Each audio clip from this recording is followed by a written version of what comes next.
Selamat malam Mitra Arpo. Di malam hari ini seperti biasanya kita ketemu lagi di acara Jagung Sejarah bersama dengan teman-teman dari Yayasan Harga Kencana, satu yayasan bergerak dalam bidang penelusuran penelitian sejarah Kota Pati khususnya. Dan di sini juga seperti biasanya masih bersama dengan Bapak Dr. Andes Joko Wahyono. Selamat malam Pak. Selamat malam. Dicek dulu. Dan juga ada Pak Ayep. Selamat malam Pak Ayep. Selamat malam. Oke ya. Dan di malam hari ini buat Mitra Arbos kalau ingin ikutan Jagung Sejarah silakan saja seperti biasa. Bisa gabung lewat SMS atau kirim WA di 08552661026. Atau telepon juga boleh di 385487. Dan Mitra Arbos bisa ngeklik mendengarkan lewat streaming di internet di www.radioarbos.blogspot.com. Halo Pak Ayep dan Pak Joko. Di malam hari ini kita akan membahas tentang apa Pak? Masih berkaitan dengan Pragola. Dengan Pragola ya? Ya, peperangan. Tapi nanti kita mengalir saja. Namanya banyak sekali materi tentang Pragola. Iya. Pak Joko nanti memilih yang mana kita ngikuti lah. Kita ngikuti aja. Jadi awal mula peperangan itu dipicu atau setelah memang terjadi peperangannya. Jadi pembahasan tentang peperangannya atau awal mula jadi peperangannya. Gitu Pak ya. Monggo Pak Joko. Nanti kita akan membahas tentang Pragolo, juga masalah peperangan, siapa itu Pragolo, di mana peperangannya, dan sampai kapan peperangannya, siapa senopatinya, gitu Pak ya. Ya sebelum kita lanjut Pak, kita kasih dulu yang lewat ya. Arbos FM Hurdup Samalado Bugeng Samalade Sapore. Lagi kita Jagung Sejarahnya di malam hari ini kita akan membahas tentang Adipati Pragolo Pak ya. Dan biar tambah jelasnya Adipati Pragolo kan ada dua Pak. Ini yang kita bahas yang kedua mungkin Pak. Betul, yang kedua. Yang kedua yang tahun berapa Pak? 1627. Yang 1627 Pak ya. Bukan yang di 1599. Yang 15 juga Pragolo Pak ya. Yang disebutnya juga Pragolo, tapi umumnya orang Pati menyebutnya Joyokusumo. Oh, Joyokusumo yang 15 itu Pak ya. Yang tahun 15-an. Ya kalau yang ini kita akan membahas tahun yang 1627. Ya, betul. Perang besar Pragolo dengan Perang Puputan dengan Mataram Pak ya. Mungkin ada ceritanya Pak. Ini berhubung tentang peperangan Mataram dan Pati di eranya Pragolo yang kedua ini memang banyak sumber ya, ada perbedaan-perbedaan sehingga kita mengupasnya itu ya sedikit-sedikit gitu loh. Alon-alon lah. Yang saya sendiri juga cukup membingungkan juga ini. Cukup membingungkan Pak ya. Ketika membaca beberapa ada perbedaan babat antara babat Pati yang ditulis oleh Sosro Sumarto dan Tibio Sudiro, ini babat Pati tahun yang diterbitkan oleh Dikbud 1980, cuman itu ditulis Sosro Sumarto di 1925 Pak. Ya. Kemudian ada perbedaan juga dengan peperangan Pragolo ini yang berbeda dengan babat Pati tadi. Ini ditulis dalam babat Tanah Jawa dan Serat Pronotirto yang ditulis oleh Ronggo Janur. Nah, ini saya sedikit mengupas adanya perbedaan itu. Lebih dulu ini dari babat Pati ini yang agaknya babat Pati ini yang menjadi pegangan oleh para seniman ketoprak. Jadi kalau dalam babat Pati itu yang Adipati-Pati yang perang dengan Mataram ini disebut Joyokusumo. Tidak ada nama Pragolo di sini. Oh, gitu di babat Pati Pak itu ya. Ya, Pragolo ini menjadi nama sapi. Sebutan untuk sapi Pragolo. Jadi dalam babat Pati itu kan ada pertukaran kuda dengan sapi itu kan. Yang Joyokusumo kan Udahnya ditukar oleh Senopati mendapat sapi. Sapi Pragulo itu, Sapi Pak. Pragulo itu. Itu dalam babat padi itu, Pak ya. Dalam babat padi. Nah, dalam babat tanah Jawa tidak ada disebut nama Jayakusumo. Dalam babat tanah Disebut Jawa. peperangan padi ini 2 kali. Peperangan padi itu 2 kali, Pak. Yang pertama disebut Adipati Pragulo juga. Artinya ini Adipati Pragulo yang pertama. Kemudian yang dalam perang 1627 ini juga disebut Pragulo. Pragulo sama. Tapi dalam tahun yang berbeda. Tahun berbeda. Kalau yang Pragulo pertama ini kan 1600-an. 1600. Yang Ya. pertama 115 atau 1600-an, Pak? 1600 lah. 1600. 1500 abad ke-15 akhir. Tahun 1600. Oh, 1600. Kalau yang Pragulo pertama atau yang kalau babat padi itu disebut Jayakusumo, ini perangnya kan dengan Panembahan Senopati atau Sutawijaya. Atau Sutawijaya ya. Perang yang di 1627 ini disebut Adipati Pragulo. Yang kedua, perang dengan Sultan Agung. Dengan Sultan Agung. Nah, dalam babat padi tidak ada disebut Sultan Agung. Sebutannya ya Panembahan Senopati. Gitu Dalam aja. babat padi itu, Pak ya. Iya, nah ini menumpukkan berarti. Oh, betul. Jadi ceritanya dijadikan satu itu, Pak. Nah, yang membingungkan kan di situ. Nah, di sini Kita urai sedikit demi sedikit, pelan-pelan gitu aja. Kita lihat tadi sudah kita bahas masalah namanya ya. Para Senopati. Iya.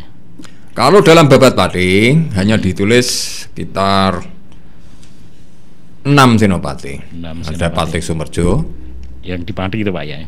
Penjaringan, terus Waneng Gito, Waneng Gati, Sombo Pradan, Sombo Wilis. Ada kalau babat tadi kok ditulis Sombo Nipis. Dewa Pati Sombo Nipis. Nah, cuman dalam tutur ketoprak disebut Sombo Wilis. Sombo Wilis. Demikian juga nama Sombo Wilis ini saya temukan di babat tadi yang lokal. Gitu. Jadi hanya 6. Dalam babat padi. Babat terus padi. Senopatinya Pragulo ada 6. itu yang Babat tadi Babat padi. Jayakusumo, yang peperangan pertama. Nah, Peperangan Jayakusumo. pertama itu, Pak. Tapi berbeda dengan babat Jawa ataupun Serat Rogo Janur. Lebih dulu yang Serat Rogo Janur sama juga sekitar 6 atau 7. Itu ada disebut Kanduruan, Sawunggaling, Sindurjo, Sindurjo, Tohpati. Tohpati. Iya, terus Inhartopati ini dia juga disebut Dipati Kulonanggil. Kulonanggil. Terus ada Tumenggung Binarong dan Raja Menggolo. Ada 7. Ini yang ditulis oleh Ronggo Janur. Nah, dalam babat Jawa yang diterbitkan Bali Pustaka di 37 ini lebih banyak lagi. Saya catat itu selain para jenderalnya Panglima Senopatinya itu yang berjumlah antara 6-7 itu, ada Demang, Ronggo dan sebagainya. Itu saya catat sampai 63. 63. Ya kalau disebut di sini satu persatu kan susah. Iya. Banyak. Senopati padi itu, Pak ya. Ya, Bukan semua Senopati, ya, ada yang perjurit ini, perjurit itu, ada yang Ronggo dan sebagainya gitu loh. Termasuk Ya, itu di Senopati. jenderalnya. Jenderalnya. banyak sekali gitu loh. Nah, ada disebut ini yang di akhir peperangan ini ditulis dalam babat Jawa ataupun Ronggo Janur itu ada 4 menteri penjaga atau mantri Jogo. Ini disebut Demang Suro Prameo, Suro Antoko, Ronggo Jolodoro dan Pengalasan. Nah, Kalau dalam babat pati itu tadi yang cuman ditulis sekitar 6 dan termasuk yang menjadi penyelamat putranya Pragulo. Salah satunya itu yang kalau dalam babat pati penyelamatnya itu kalau tidak salah Sawunggaling. Ya, Sawunggaling. Nah. Cuman kalau dalam babat Jawa yang menyelamatkan ini Mangunjoyo. Patihnya.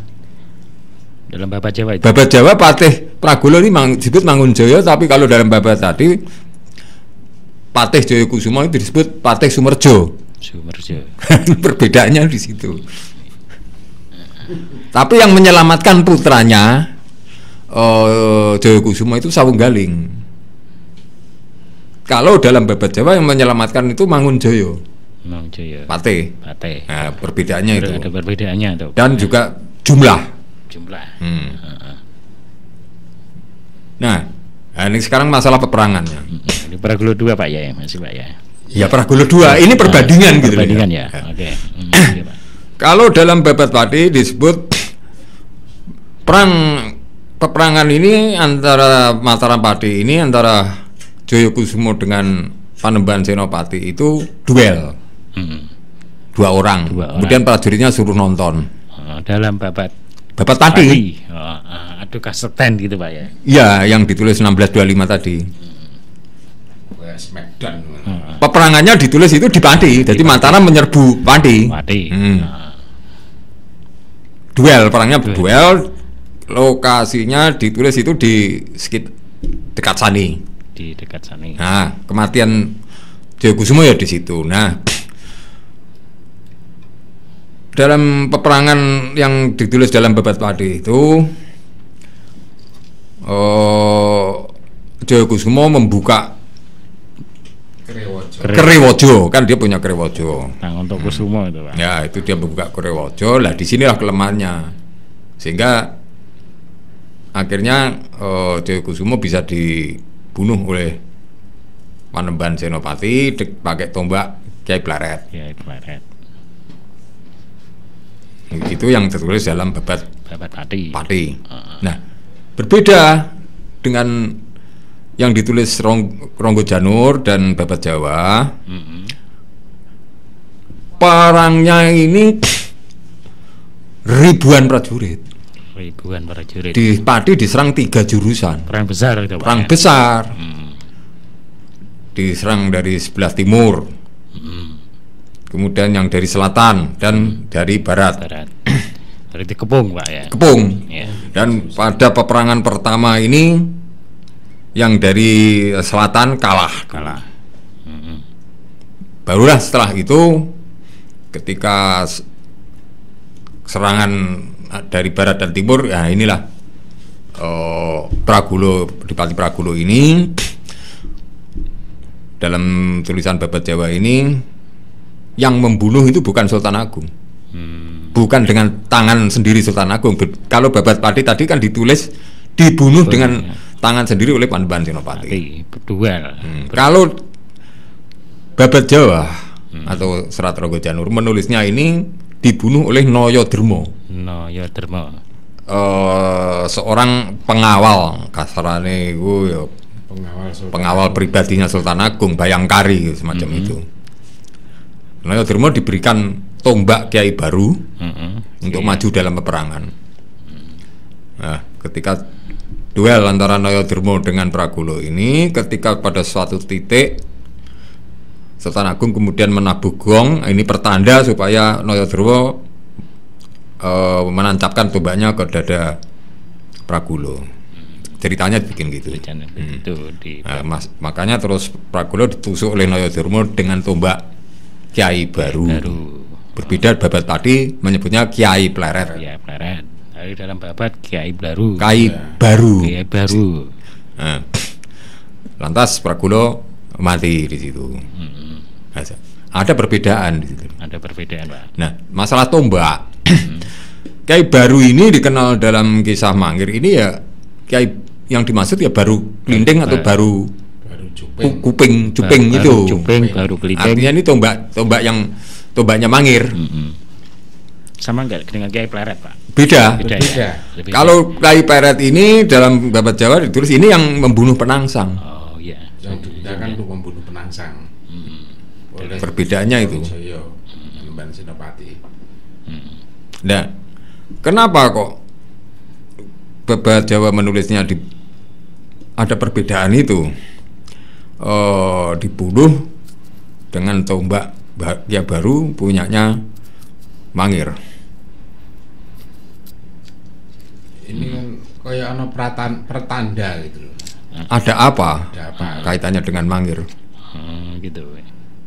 Ini masih saya gali ini masalah ini ya. Masih Saya belum berani untuk mengungkapkan mengungkapkan secara jelas. Cuman apa kaitannya? Karena kalau dengan ini tombaknya Mangir berarti kan ini memang ketika itu Mangir kan dalam tiratutur kan dibunuh oleh Panembahan Senopati. Artinya tombaknya kan dibawa oleh Mataram.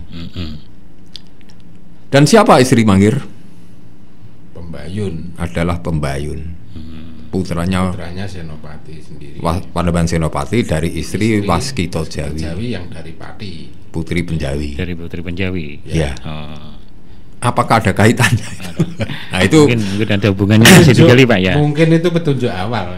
Itu masih saya gali. Saya belum bisa menguraikan di sini lebih lanjut. Kembali ke masalah Pragulo tadi, Pak. Peperangan tadi ya. Ini kalau menurut Babat Pati, ketika Pragulo gugur, dia minta minum. Maka diberikan minta minum air comberan sama air bekas minum kuda gitu. Comberan kuda. Ini kan kayak semacam kisah Bisma gitu. Ya, Bisma. persis.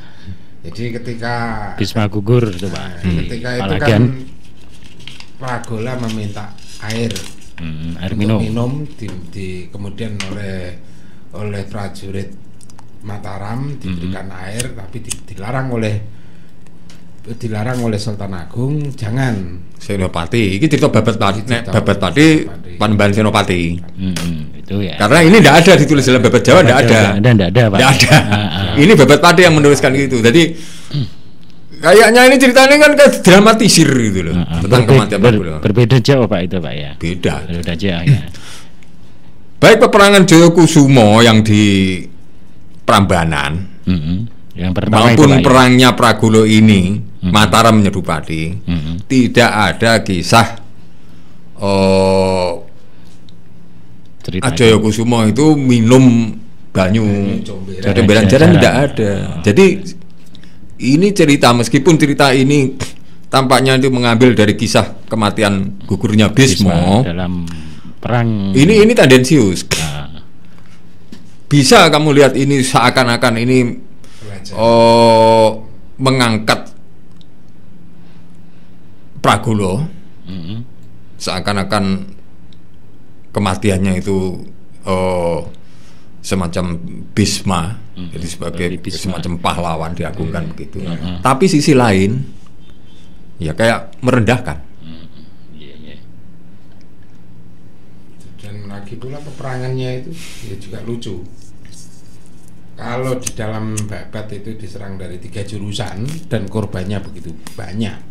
Itu dicatat Belanda itu berapa? 350.000. Ada catatan represif dari itu Belanda, catatan Pak, ya? Belanda dari Rickloff van Goon. Jadi 150.000 itu di pihak Pati. 150.000 dari pihak Pati. Yang 200.000 itu dari pihak Mataram, penyerang. Penyerang. Gitu. Karena itu tadi, karena Mataram kan dibantu dari timur dan barat. Dari 3 jurusan, Pak.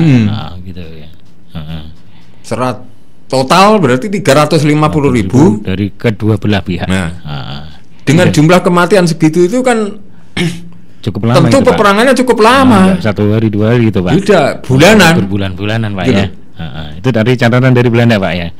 Iya, yang dicatat oleh Rickloff van Goon gitu loh. Oke, sebelum dilanjut, Pak, kita kasih dulu yang lewat ini.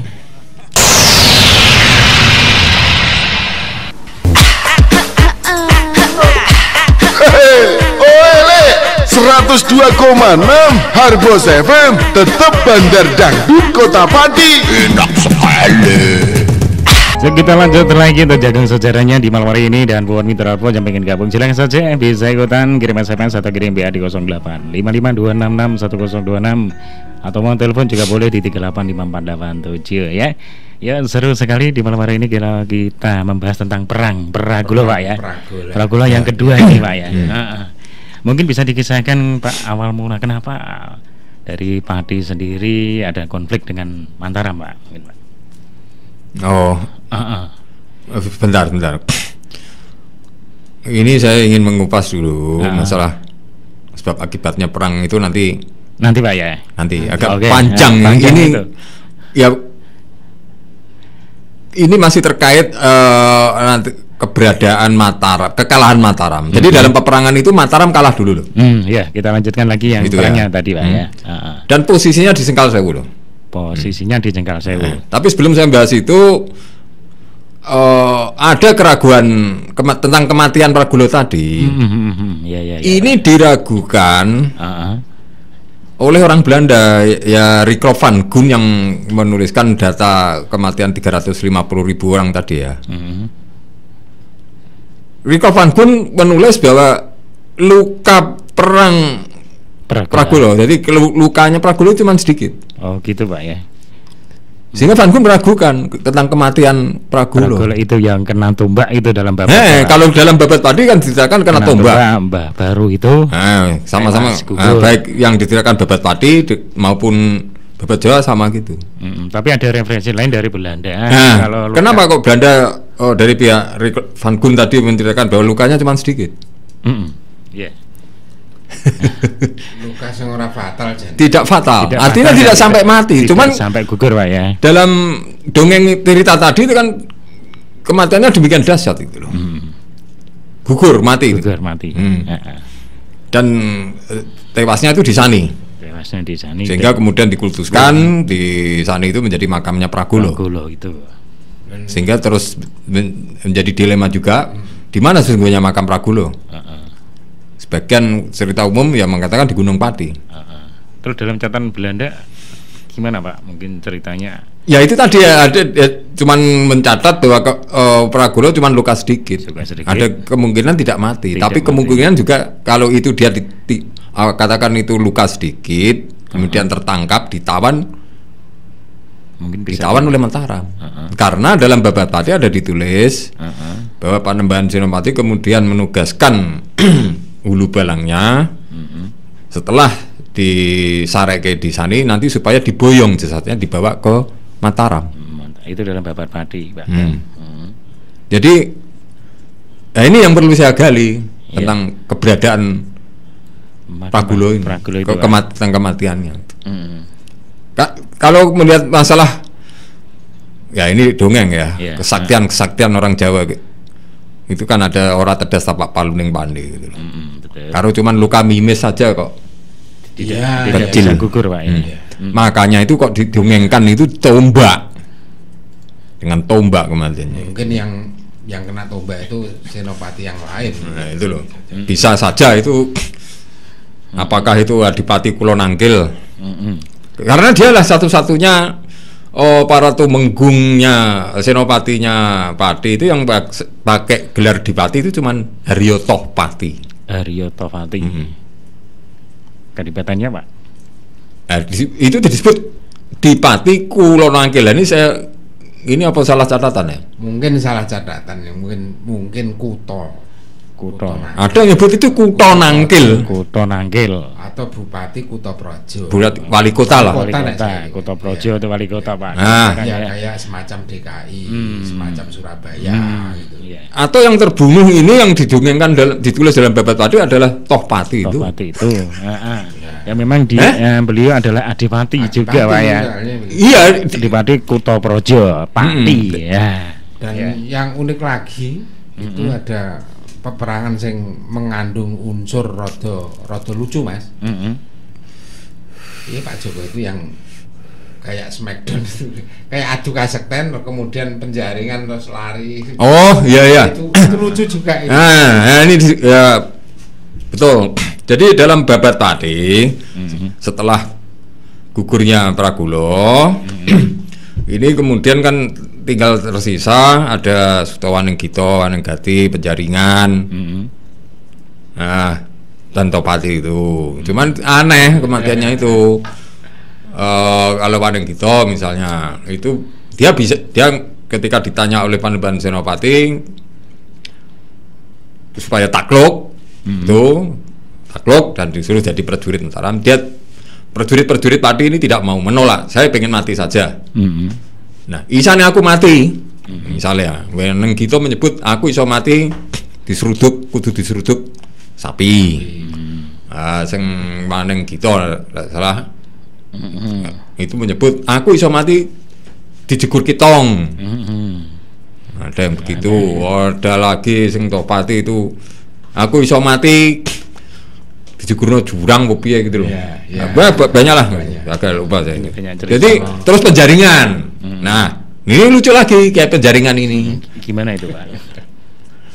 Dia justru ke masjid bawa terbang.